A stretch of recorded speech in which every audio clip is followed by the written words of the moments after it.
ইসরায়েলের চোখরাঙানি উপেক্ষা করে ফিলিস্তিনের গাজা উপত্যকার কাছাকাছি পৌঁছে গেছে ইতিহাসের অন্যতম সাহসী মানবিক মিশন গ্লোবাল সুমুদ ফ্লোটিলা। ইতোমধ্যে ত্রাণবাহী ছোট ছোট নৌকাগুলো এখন গাজার কাছে চরম ঝুঁকিপূর্ণ এলাকায় পৌঁছেছে।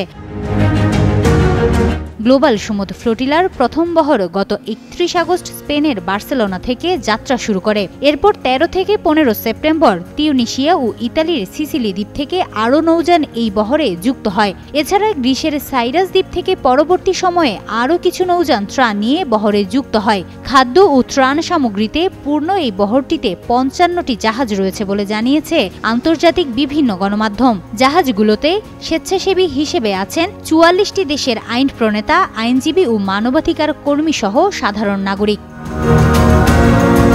ইসরায়েলি সংবাদ মাধ্যম টাইমস অব ইসরায়েল জানিয়েছে, ইসরায়েলি কর্তৃপক্ষ নৌবহর আটকানোর প্রস্তুতি নিচ্ছে। কিছু জাহাজ সাগরে ডুবিয়ে দেওয়া হতে পারে। এর মধ্যে ফ্লোটিলার ২ জাহাজ আলমা ও সিরিয়াসকে ঘিরে ফেলার খবর পাওয়া গেছে। গাজা অভিমুখী এই মিশনের আয়োজকরা বলছেন, ইসরায়েলি ২টি যুদ্ধজাহাজ দ্রুত গতিতে এসে বহরের ২ জাহাজকে ঘিরে ফেলে। এ সময় সব ধরনের নেভিগেশন ও যোগাযোগ ব্যবস্থা অচল হয়ে যায়। রয়টার্স বলেছে, আন্তর্জাতিক ওই নৌবহরের কিছু যোগাযোগ ব্যবস্থা পুনরায় সচল হয়েছে বলে ধারণা করা হচ্ছে। ২০২৩ সালে যুদ্ধ শুরু করার পর থেকে এখন পর্যন্ত গাজায় ৬৬,০০০-এরও বেশি ফিলিস্তিনি নিহত হয়েছেন। আহতের সংখ্যা ১.৫ লাখ ছাড়িয়ে গেছে। ইসরায়েলের মুহুর্মুহু হামলা সত্ত্বেও লাখ লাখ ফিলিস্তিনি নাগরিক পরিবার পরিজন নিয়ে গাজা সিটিতে থেকে গেছে।